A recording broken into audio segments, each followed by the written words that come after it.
Hi, Mike Smith here, and this is part two of what it's like working with an architect, or what you can expect when working with an architect on your home remodeling project.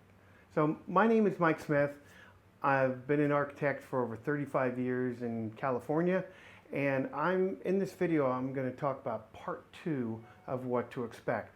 In the first one, we talked about, which you'll see right up there, we talked about there's the initial consultation, pre-design, schematic design, and design development. Now, in this part, we're going to wrap it all up. And so we have the construction documents or working drawings. Either one, they're kind of interchangeable. Construction documents, kind of like the legal term. Most architects may use working drawings. And these will be the technical drawings that describe your addition or renovation or custom home, for that matter. So they'll have, usually if it's an addition, there'll be architectural part and a structural. If it is a custom home, it most likely will have civil plans, a survey, maybe a landscape plan depending on the jurisdiction, the architectural part, structural, and if it's large enough, I will have mechanical and electrical plans in there. It all depends on the size of the project and such. But these drawings are put together so that we can get two things. Contractor can price it and build it, and then we can also get the permit, which brings us into the next phase of what to expect when working with an architect is the permit phase. This is where the architect will take the working drawings, get them printed, or as we're finding more and more, they're getting uploaded online and submit them to the local jurisdiction, local building department for them to check it. And then we're waiting. If you are going to get pricing, this is also a good time to do that. I like to bring the contractor in at the schematic part. I know a lot of homeowners may not want, because they want to have that bidding process maybe to keep the price down. I haven't really found that, because when you're trying to assemble the A team, and that's what you want working on your project, you want the A team, and that's a group of people, the architect, contractor, subs, consultants, all working together to reach the goal of building you the house of your dreams or your dream home. And I have found getting a contractor who is part of the A team involved in schematic design part helps the owner get a handle on what the costs will be, and then also will provide valuable information maybe on details. We may go off in a different direction on terms of a particular design, and the contractor says, that's really difficult, that's going to drive your costs up, I would suggest this.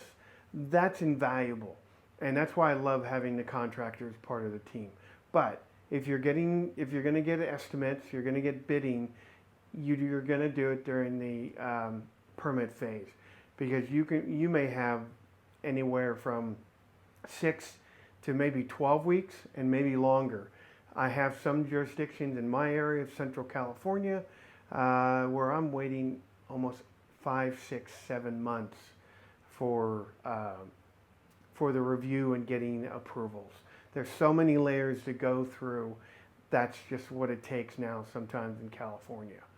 So then the next phase, once we get that permit, yay, we're really handing over the leadership of the project to the contractor. They will start taking control, set up meetings, set up site visits and things like that, and they're going to construct your project based on our plans. Now again, that A-team approach is, I want that contractor to keep me involved. Any questions he has, anything that doesn't look quite right, I'm here to support him to take away that maybe something that's not clear, and help him get through the project as quickly as he possibly can. Then we're moving through that construction anywhere from 4, 5, 10, 12 months, depending on the scope of the project. Then we move into the last phase I call closeout. And this is the closeout is we're going through, we're reviewing the construction one last time, usually sometimes called a punch list, where we'll identify areas that aren't, that we want changed. Maybe there are marks on the wall, such like that. It's like one last go through that all the little details are picked up and the owner gets a chance to look at it one last time and the contractor finishes and we move on, close out the project. Close out also any manuals or operation of equipment that is in the house will be handed over at the end of this phase. And hopefully we're all getting together around your remodeled kitchen, maybe outdoor space, having a glass of wine or a nice bourbon out there and enjoying what will be a enjoyable process and preventing you from having a horror story, which I'm sure you have lots of family and friends that will tell you their horror stories. And this process, working with an A-team, will keep it from that. So that's the video, part 1 and part 2. If you have any questions, drop them in the comments below. I'd love to hear your experience. If you went through a home remodeling project, how did it go? How did it go with the architect and the contractor and such? If you found some value out of this, some information was helpful, please hit the like and maybe think about subscribing. I really appreciate that. And if you're ready to talk to an architect and have some questions about your particular project, I have a link to my calendar below. Happy to set up a time, maybe 30 minutes, get on the phone, kind of talk about it, and I'm happy to give you the steps that I would do for your particular project. So until next time, thanks.